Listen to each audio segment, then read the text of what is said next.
Lagos is the most economically active and socially diverse state in Nigeria. It is the main entry point for goods and services through land, water, and sea. This makes governing Lagos no mean feat at all. This is Inside Lagos. I'm Adedoja Salam Adeni. We'll be right back after this short break. Please don't go anywhere.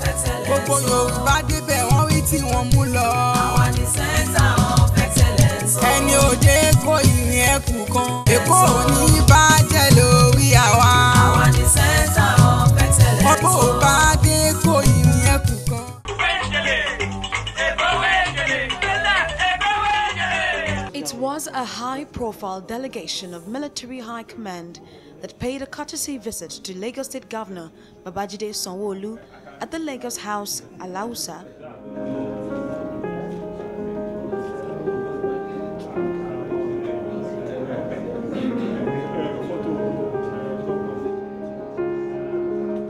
They are in Lagos for the Combat Support Arms Training Week and the 2019 Nigeria Army Day celebration.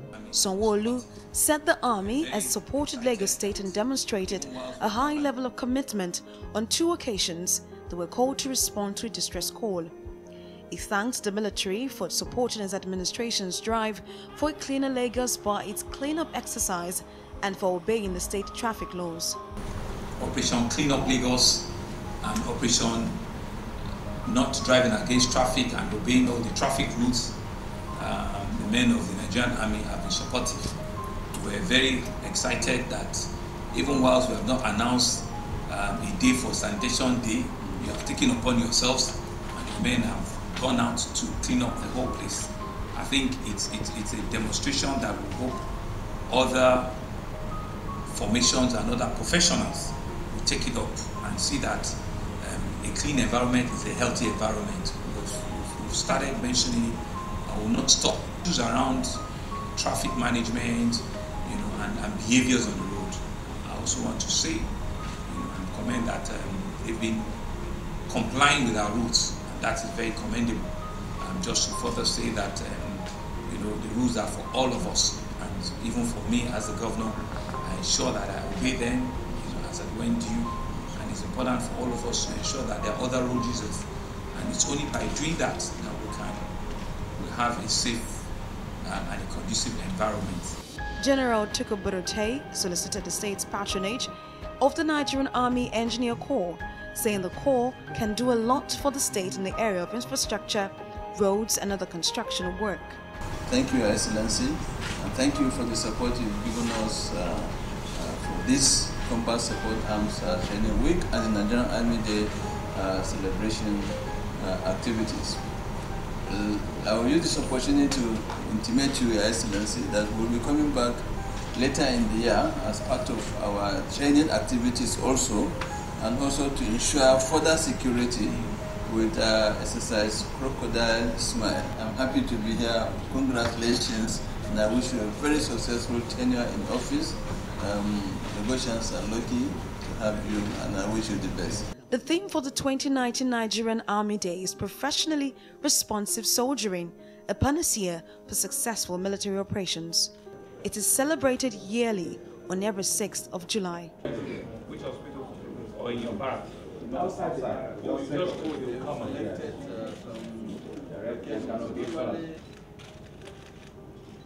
Okay, other.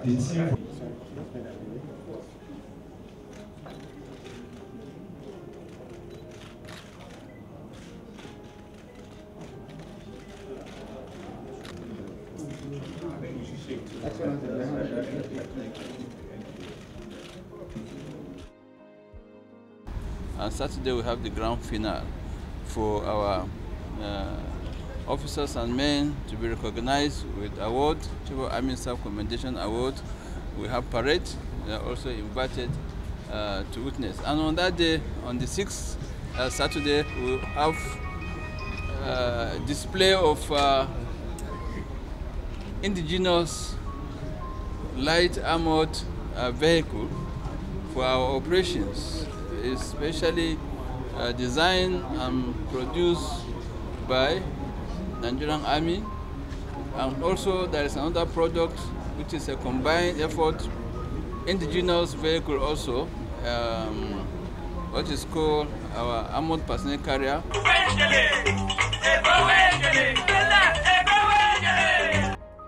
When Governor Babajide Sanwo-Olu declared his intention to become the next sheriff of Lagos State, he based his campaign on 5 pillars of development. He named it Project Theme, with education and technology 2 of his components. Sanwo-Olu's plan was to introduce measures to address issues concerning students, teachers, and infrastructure in schools. And just 2 months into his administration, Deputy Governor Obafemi Hamzat got to work. He defied the rains and inspected Hamad Memorial Muslim Nursery Primary School in Agege and Maryland Nursery and Primary School. Equipment is there, but nobody to operate. Secondly, the children need the encouragement. They love when they are doing something that is maybe life, that is life. So all the parents that let them come, if they want to salute their parents, make them happy about that. The environment of them. So take us to some of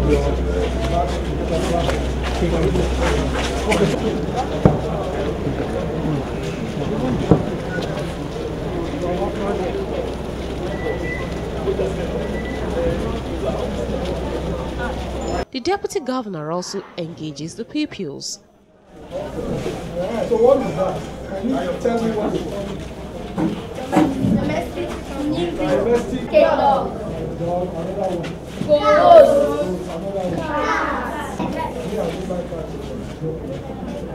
So what about cats? What's unique about cats? Cats are How is cat different from dog? cats. They don't have speech like, and they don't have the same body or the same shapes. And dogs are bigger than cats. That is why. What class is this? Class what? Primary 4. Primary 4. Very good. Almost very good. Primary 5. So how is your class? When it rains, does it come in? No. Okay, so your class is After the tour, Hamzat says the state government will embark on massive rehabilitation of some dilapidated public schools. is to see for ourselves some of our schools that we don't think should be in the right state. So basically, we're here and we are going to somewhere else. It's not just this school. So we are choosing schools that are in bad shapes. Let us come and see what do we need to do. What will be the strategy? Our children will be going on holidays so that before they come back, what can we achieve?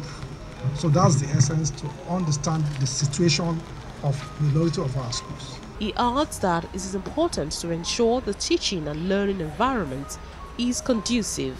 If you are in a house, anywhere you are, you must stay there without rain beating you. You must stay there and be protected from the sun. So basically, that's the bottom line. Our children must be protected from the weather when they are in their classrooms.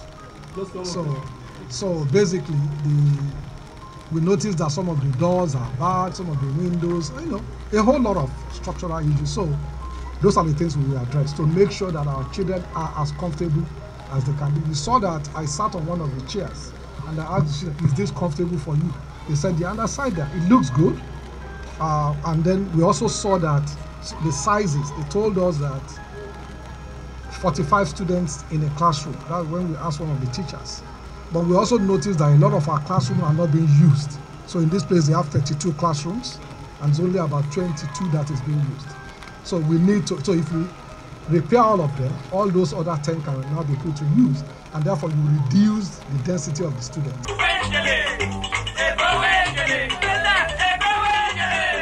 The Lagos State government has reassured its civil servants of its readiness to look into the issue of minimum wage under Governor Babajide Sanwo-Olu's administration. The state head of service, Hakeem Muri-Okunola, said this during a press briefing to commemorate 2019 Public Service Day with the theme, Achieving the Sustainable Development Goals through Effective Delivery of Services, Innovative Transformation, and Accountable Institutions. Speaking on the Public Service Day program, the #1 civil servant in Lagos State also said the celebration will hold in August this year. While expressing my pride and joy in the Lagos State Public Service for its depth of quality, demonstrated determination and commitment to remain the most vibrant public service in Nigeria, I wish to passionately urge all Lagos State public servants to roll up their sleeves and gear up for the challenges ahead. The head of service said the minimum wage issue is of priority to the present administration. His Excellency Mr. Babajide Sanwo-Olu has assured all public servants that the issue of minimum wage in Lagos and its implementation, that it's a definite done deal. However, as you are aware, he's just taking over the reins of administration in Lagos and is in the meantime consolidating on getting all facts and figures regarding our current financial status. And as soon as all of those are done, it will be a matter of whether we are implementing the minimum as our own minimum or whether or not there are other incentives that it will be adding on.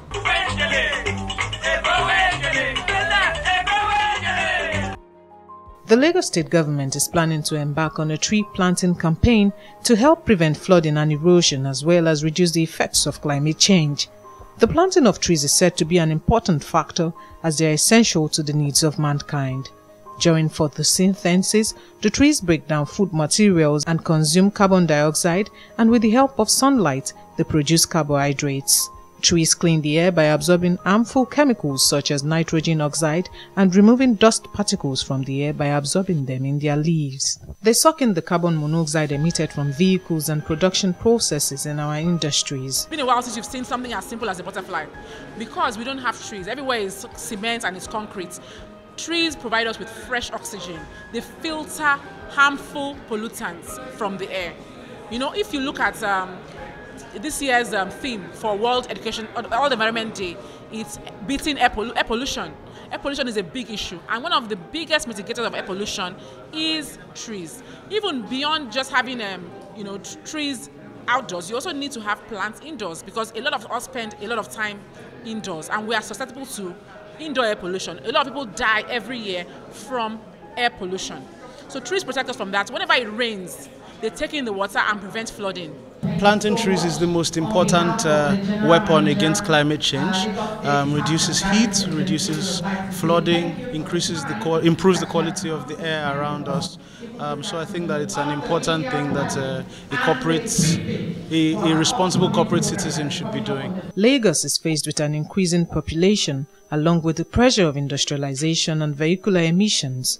This has led to considerable rise in air, water and land pollution. To this end, the Lagos State government has announced its resolve to plant about 10 million trees in the state by 2020. 350,000 will be planted this year alone. So far, 7.5 million trees have been planted in the state within 11 years. We as a people have an important role to play when we're building houses. So people who are landlords, people who are developers should really be thinking about putting gardens in their properties. The government is doing their own part in terms of recreational parks and functional parks across the state, and also the law that requires people and organizations to plant trees in their government setback is also an important strategy through which to achieve the goals in terms of tree planting. Climate change is real, and we are all aware of that. Lagos State is a very small state, but we have a huge population. And in order to ensure that the state is protected from the adverse effects of climate change, things like flooding, heavy windstorms, heat, intense heat, we are doing this tree planting campaign. And so every year we plant about 350,000 trees because our target is to reach 20 million trees by 2020. And we've already done about 7.5 million trees. So we've gotten now support from private sector. So they've seen what we are doing and they want to support us. The risks of cutting down trees are quite enormous to the people's health and well-being, which is the reason for this timely campaign. The theme for this year's tree planting campaign is "Clean and Green is our perfect dream." We're going to plant nothing less than 5,000 trees because we're going to plant in all the local governments and LCDAs. We're going to plant in higher institutions. We're going to plant in other government agencies, and then various sectors will also plant. It will kick off on the 14th of July 2019.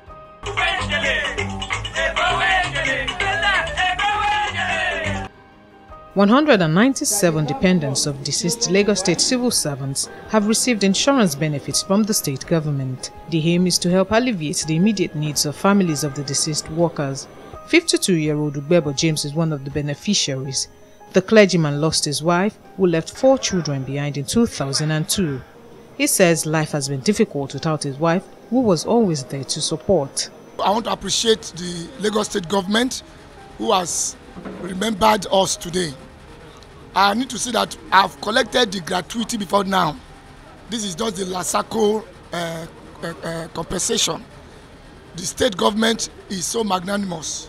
I need to say that, and to actually urge other people that are workers under the Lagos State government that they should give their best, because in the end of it all, the state government is that rewards those that work for her. We thank our governor, Excellency Sanwo-Olu, so for this benefit. Although my mother that's late, we don't even think about it. Once it don't come, what a person can do. We thank Lagos State that the beneficiary, the thing they give us, we thank them, so nothing will spoil this Lagos State. James urged civil servants to put in their best while they are still in service, so as to complement government's efforts. Pivotal role played by the Lagos State government for being mindful of the plight of the dependents of the deceased staff and its commitment to the cost of prompt payment of premium, which enabled today's presentation possible, with the objective of ameliorating the sufferings of the dependents of the deceased staff. There are states within the Federation that are finding it very difficult to even pay salary.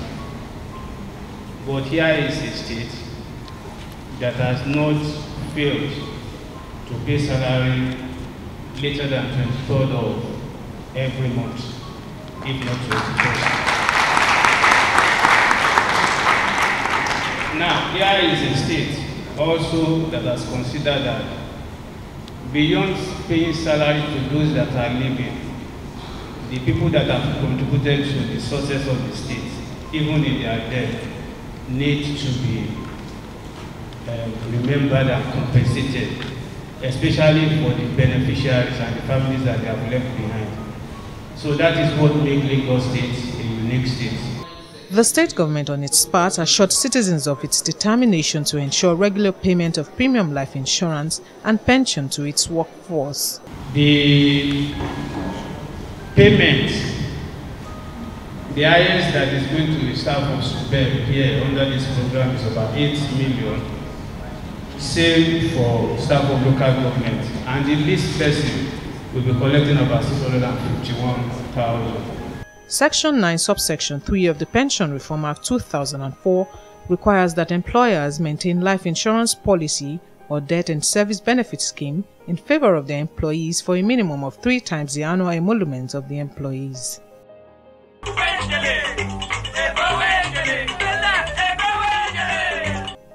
According to the World Travel and Tourism Council, in 2016, tourism contributed over 1.7% of total gross domestic products. This is predicted to grow by 3.6% per year for the next decade in Nigeria. For this to be actualized, the need to invest more in cultural festivals has been raised again.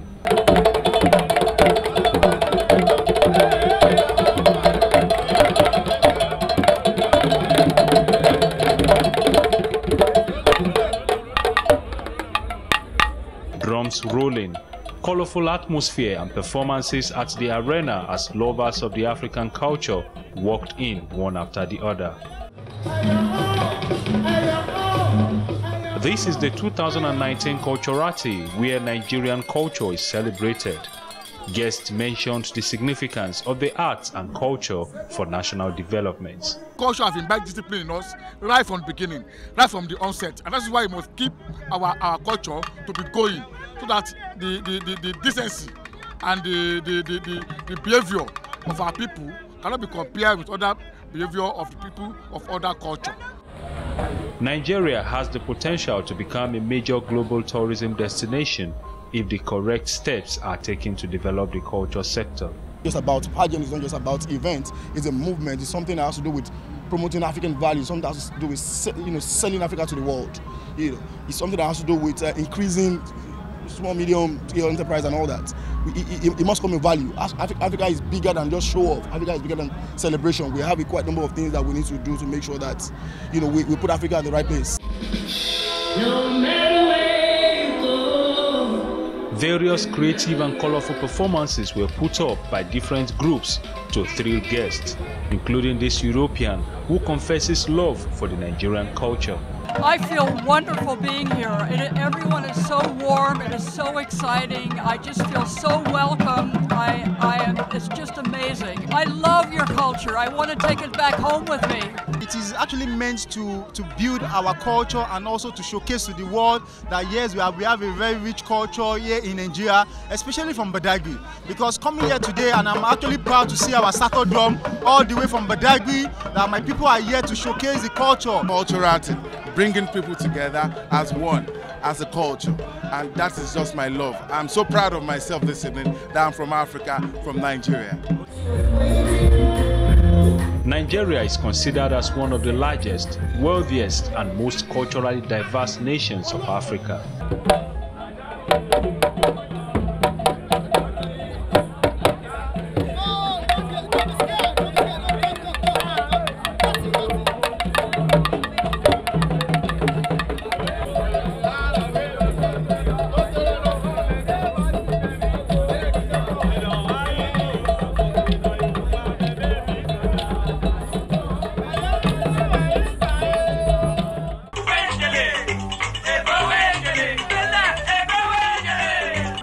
And that does it on today's edition of Inside Lagos. Don't forget to join us same time next time. Until then, I'm Adedoja Salam Adeni. Thanks for watching. Bye-bye.